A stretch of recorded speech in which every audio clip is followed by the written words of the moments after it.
thickens a bit. Indeed. Okay, so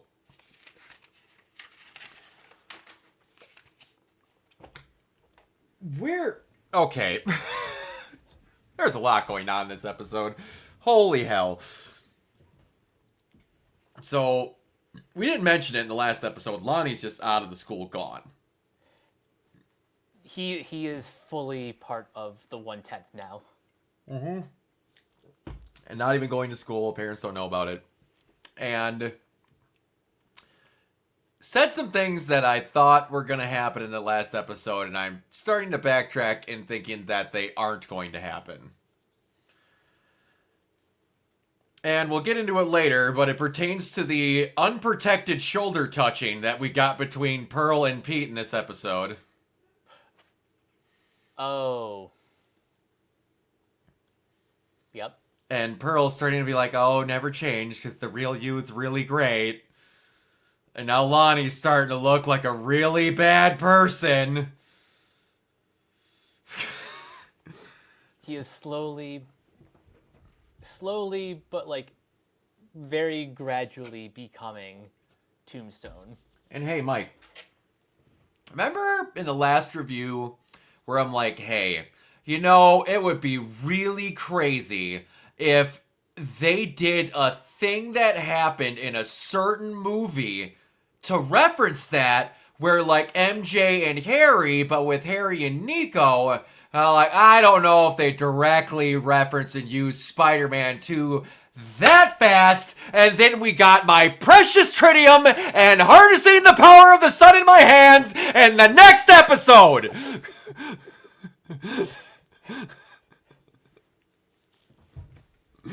This is references the Spider-Man cartoon. But at the same time, it's still written well. Yeah. They just throw them in at random, and you're like, yeah, I don't know if we're going to do something with that. We might.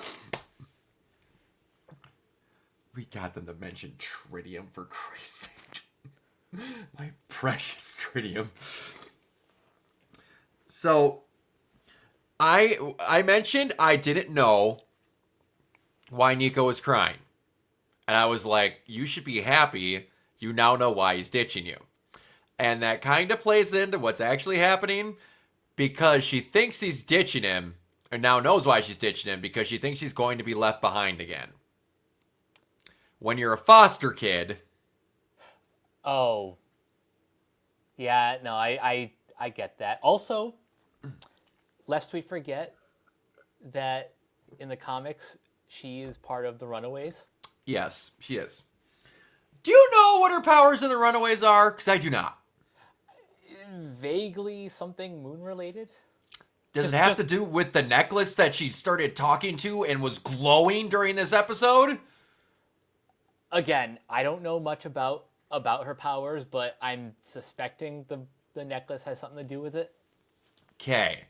Because, oh boy, are they not afraid to be like, we're going to have 900 characters that have superpowers, and we're never going to tell you when they might just go, blah. But, yeah, the necklace during the race, she was talking.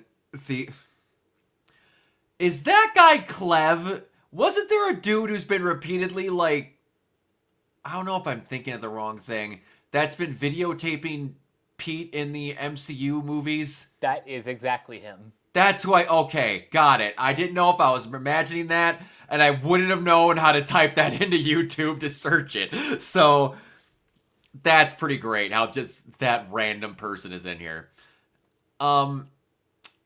So, I am not taking all of my fruit out of the Nico and Harry becoming a thing basket anymore. I understand why, because they do get pretty chummy towards, well, basically throughout this whole episode. Yep, and she doesn't know how to handle someone being interested in her. Whether it be friendship or not, I don't think this has ever happened outside of Peter. And now that she knows that Harry's not the douchebag that she thought he was, and I can guarantee you they're going to spend a lot more time together because Peter's going to be off doing superhero shit. And he is going to start talking with Pearl more. Yeah, it's so, something can be obvious, but still, again, well written Yes. as long as you like the characters and you just want to see good things happen to them. Yes. Uh, we also get that more inklings if we don't know if Norman, which they're doing a very good job of never letting you know fully if Norman is evil or really aligned with Peter, because he has Peter help him, and he helps Peter until in this fight, which was awesome, by the way. And Pearl was there because, she found out about everything. And is this the first time we got to hear Peter do his fake, I should sound like a grown up voice in the show? I think he might have done it like once before, just kind of like randomly, but this is the first time he's done it to like people in his like actual friend circle. Okay. But we have Norman helping him in this fight until he's like, okay, it's all over. He goes, great, Peter, good job. Sets the thing down. And then you saw during the entire fight, they really wasn't paying attention, that he was just tracking down Otto. And that's trying to make you think he doesn't care about Peter, but at the same time, he literally thought the fight was done.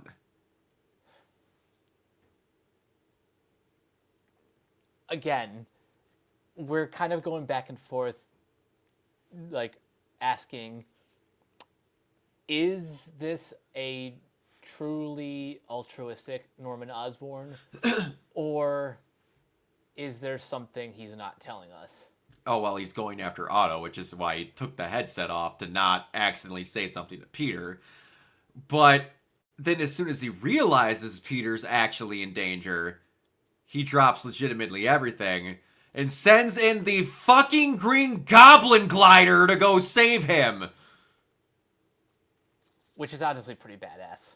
It is.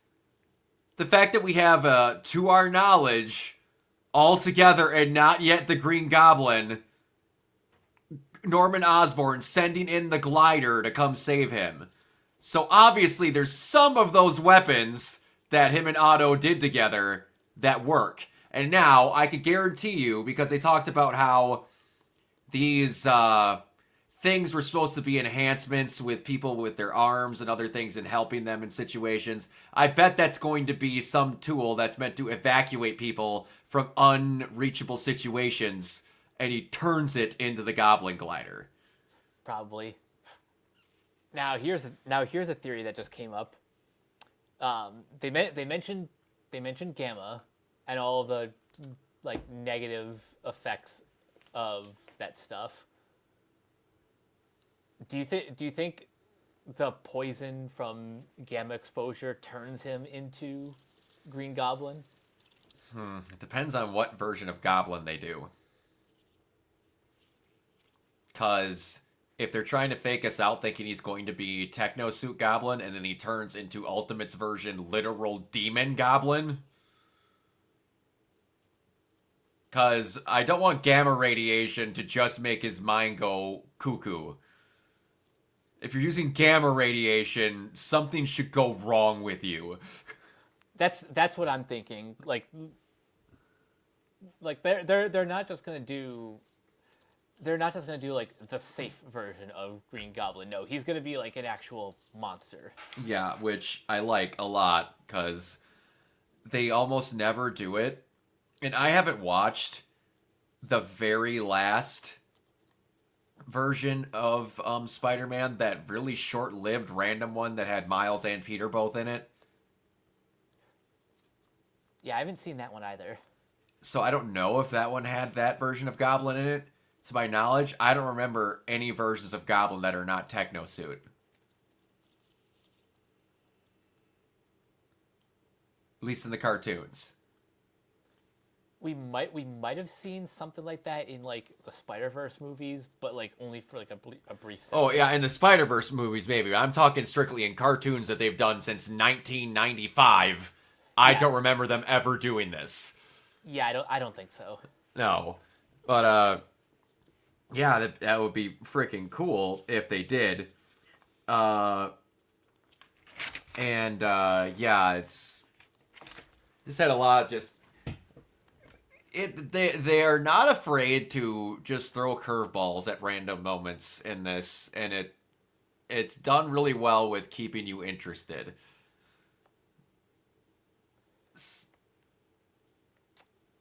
Yeah, again, something I said a couple episodes ago. This show feels both fresh and familiar at the same time.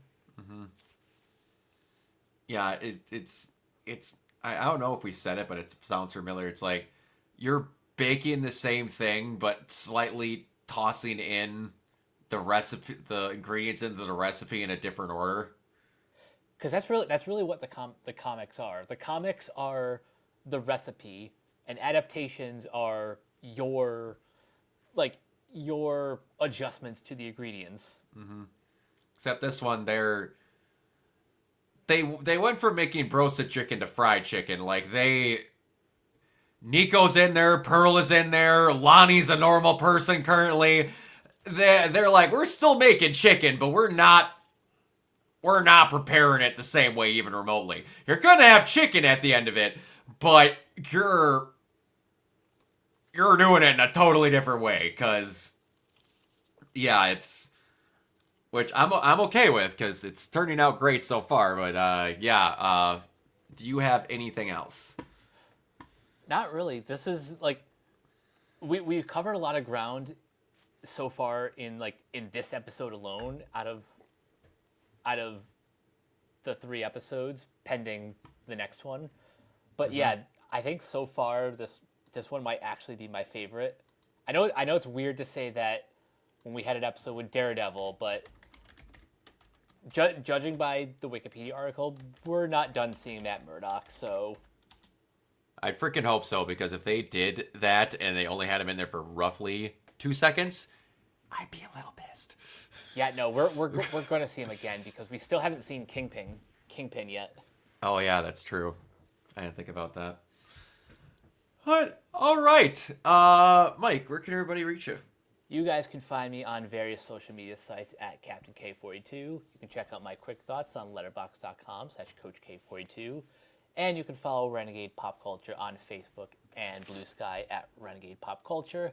You can also find us here on YouTube, on Podchaser. Consider supporting our Patreon at patreon.com/Renegade Pop Culture. Listen to all of our podcasts on Spotify, Apple Podcasts, or wherever you listen.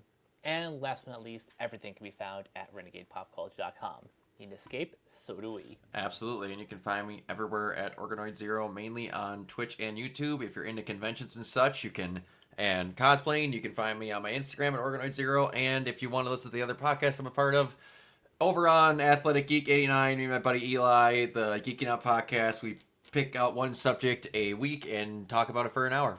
Yeah, that's all I got. All right, till next time, we'll see you all later. Bye.